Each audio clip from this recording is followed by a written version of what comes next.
Good morning. Welcome to Gospel Bytes, where we take a bite at the Gospel for the day. Today is Tuesday, January 7th. A reading from the Holy Gospel according to Mark. Glory to you, O Lord. Jesus saw a vast crowd. He pitied them, for they were like sheep without a shepherd, and he began to teach them at great length. It was now getting late, and his disciples came to him with a suggestion. This is a deserted place, and it is already late. Why do you not dismiss them so that they can go to the crossroads and villages around and buy themselves something to eat? You give them something to eat, Jesus replied. At that they said, Are we to go and spend 200 days' wages for bread to feed them? How many loaves have you? Jesus asked. Go and see.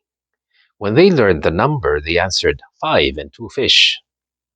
He told them to make the people sit down on the green grass in groups of or parties. The people took their places in hundreds and fifties, neatly arranged like flower beds. Then, taking the 5 loaves and 2 fish, Jesus raised his eyes to heaven, pronounced a blessing, broke the loaves, and gave them to the disciples to distribute. He divided the 2 fish among all of them, and they ate until they had their fill.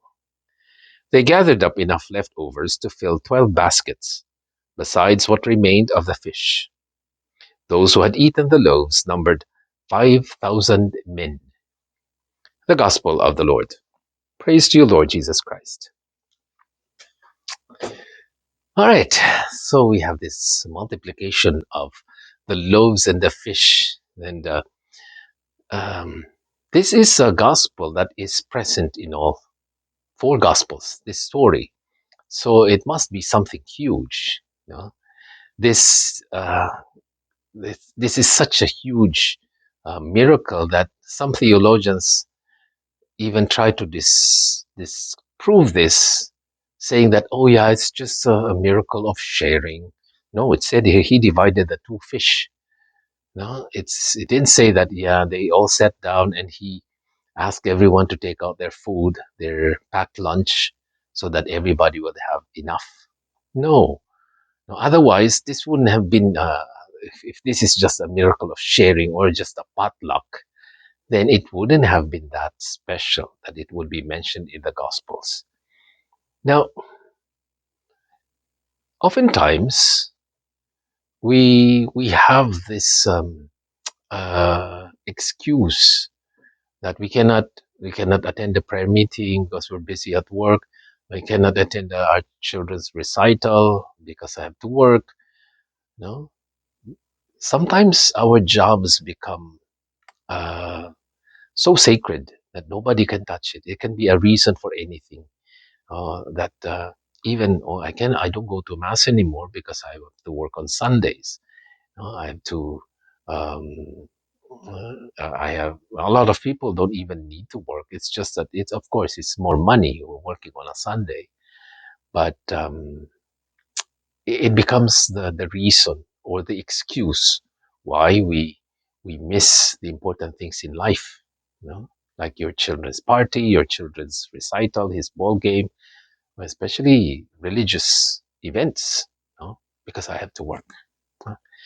And oftentimes it's a sign that we don't even trust the Lord anymore. Oh, I have to work because who's going to look after me? It's as if God is not looking after us. If you look at the reason what they said to Jesus, uh, let's just dismiss them. They can go and find their own food. So it's like, well, they worked for their own food. We're not going to give them anything. And then they said,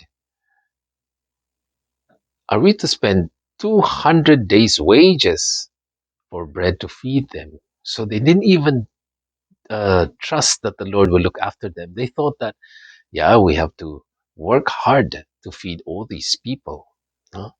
It didn't even cross their mind that it is God who will feed them, not them. There are times when we think we're working hard and we have to because nobody else, we cannot depend on anybody else, not even God. which is not true. There are more people as in China or in Asia, in poor countries. They work harder than we do, and they get even less. It is because God has been gracious. That is why we are benefiting from the fruits of our labor. But you know, a lot of times the work that we do, they probably are overpaid in some ways, but it's just the way that uh, God blesses us, uh, that he makes it possible for us to bear fruit in our jobs. No? But to say that, yeah, it's all us, we'll have to feed them, we'll have to work hard for them. They forgot they're with God, they're with Jesus, who just did so many miracles. And I think that's a good attitude when we face difficulties, especially financial problems or um, economic uh, s- struggles or challenges. Put them all in God's hands. And I think even that the the the custom of tithing is a sign of trust in the Lord. Yeah, I know this is painful to give this much to the church or to charity, but I trust that God will look after me. You know, and if we do that, then you don't have to worry. You know?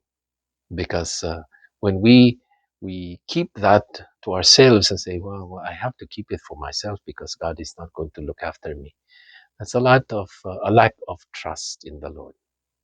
So have faith, in whatever difficulty that you are facing today. Bring them to Jesus. Let Him multiply your strength, multiply your resources, because He alone can save us. He alone can answer all our needs. I am Father Jerry Sembrano for another edition of Gospel Bites. God bless you. Have a nice day.